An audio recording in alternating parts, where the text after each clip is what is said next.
work with back in Australia. But they wanted an Indian-themed advertisement to run back in Australia.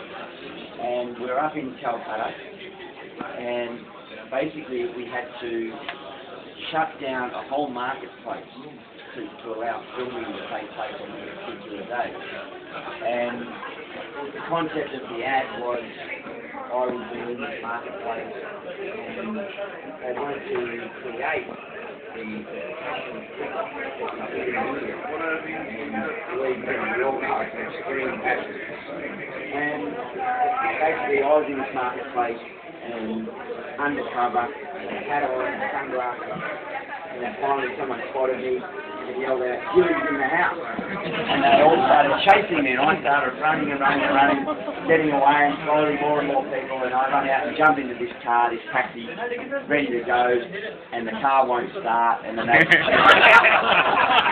So it was for an oil company, and they promoted we could use our oil, and maybe they needed sandalwood oil, I don't know.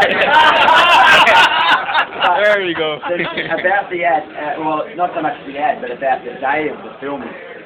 As I say, they shut down a whole market and had to hire it out. And the day before, the film producers were there checking all the camera angles and so on. And they didn't tell anyone why they were there. They didn't mention cricket, they didn't mention my name, they didn't mention anything about what the concept was. They just said they were doing a documentary. So, 6 o'clock in the morning, I had to be there for the first get ready to go. So I drove around the corner, all top secret, no one knew that I was coming. Went around the corner and there's a big sign that said, "Welcome Adam Gilchrist to Joe's." So what we call the bush telegraph in Australia, which is word of mouth. Right. Someone let it out. And conservatively there was 2,000 to 3,000 people lining the streets, cheering as soon as I turned up. I got out of the car, and it's the one and only time I've ever felt like a true rock star. Maybe Hollywood star, I think. It was just an amazing experience. We spent all day there, and these people did not move all day.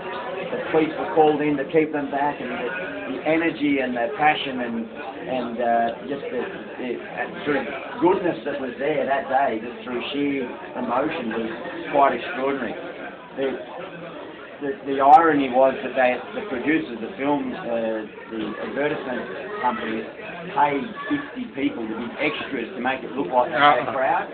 I don't think so. They underestimated the power of cricket, I think, in this country. But for me, that was one of the most exhilarating, fulfilling days of I've ever spent in India, as I say, because of the passion of the people that were there, and be it for cricket, be it for just something a little bit different, but they were just so giving of that energy, and it's something that I'll never forget about this country.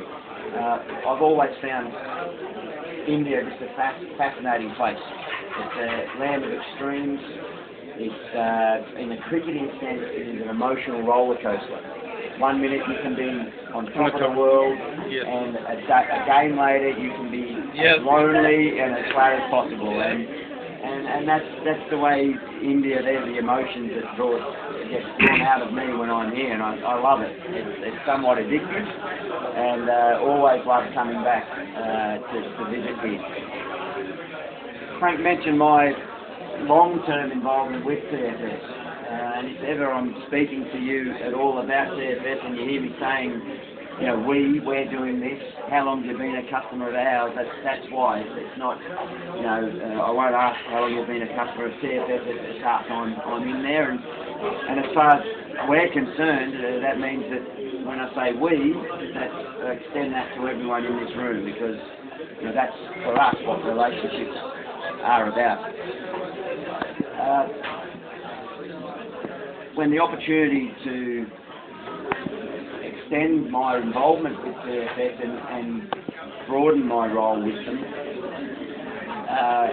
and focus on India, it was, for me, what we term a no-brainer. So many common themes that we share, both in the business sense, the sporting sense, and culturally.